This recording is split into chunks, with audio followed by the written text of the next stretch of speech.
வணக்கம். இன்றைக்கி கிட்டு சமையலில் புட்டு பயர் பப்படம் பண்ண போகிறேன். இதுதான் இன்றைக்கி எங்களோட பிரேக்ஃபாஸ்ட். இது கேரளாவோட ரொம்ப ஃபேவரட்டான ஒரு பிரேக்ஃபாஸ்ட் இது. ஸோ அதுக்கு ஃபஸ்ட்டு அரிசி மாவு எடுத்து கொஞ்சமாக சால்ட்டு தண்ணி ஸ்ப்ரிங்கிள் பண்ணி நல்ல மாவு இது மாதிரி மிக்ஸ் பண்ணி எடுக்கணும். இதுதான் புட்டு பாத்திரம். இந்த பானையில் ஃபஸ்ட்டு முக்கால் தண்ணி விட்டு எடுத்துடணும். அப்புறம் இந்த குழாயில் ஃபஸ்ட்டு தேங்காய் போடணும்.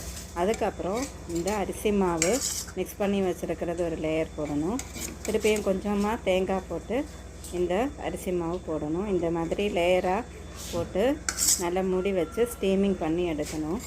இந்த தண்ணி திளைக்கும் போது இதில் ஸ்டீம் வந்து இந்த புட்டு மாவு நல்லா வெந்துடும்.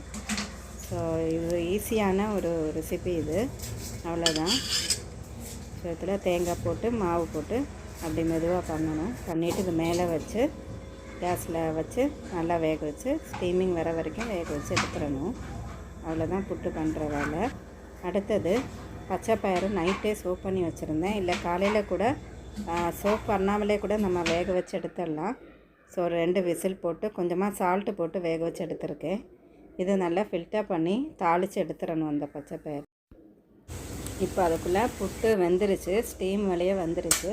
ஸோ ஒரு ஆப்பை இல்லை ஒரு ராடு வச்சு அந்த குழாயிலிருந்து அந்த வெந்த மாவை இப்படி கொஞ்சம் ப்ரெஸ் பண்ணி எடுத்துட்டோன்னா புட்டு வந்துடும். ஸோ அவ்வளோதான். ஒரு பிளேட்டில் வச்சுக்கலாம். அடுத்தது இந்த பச்சை பயிரை கடாயில் எண்ணெய் கடுகு கருவேப்பிலை காஞ்ச மிளகா இவ்வளவும் போட்டு தாளித்து எடுத்துடலாம்.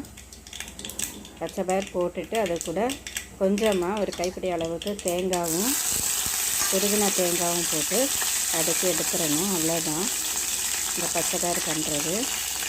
இதுவும் அந்த புட்டுக்கு கூட அவ்வளோ டேஸ்டியாக இருக்கும். இப்போ இது ஜஸ்ட்டு கிளறிட்டு எடுத்துடணும் தேங்காய் போட்டு. அவ்வளோதான். அடுத்தது அப்பளமும் ரெகுலராக நம்ம வறுக்கிற மாதிரி வறுத்து வச்சிடணும். அவ்வளோதான் இந்த பிரேக்ஃபாஸ்ட்டுக்கு புட்டு பயிறு பப்படம் அப்புறம் நேந்திரம் பழம் இது வச்சு சாப்பிட்டா அவ்வளோ ஹெல்த்தியான ஒரு பிரேக்ஃபாஸ்ட் இது.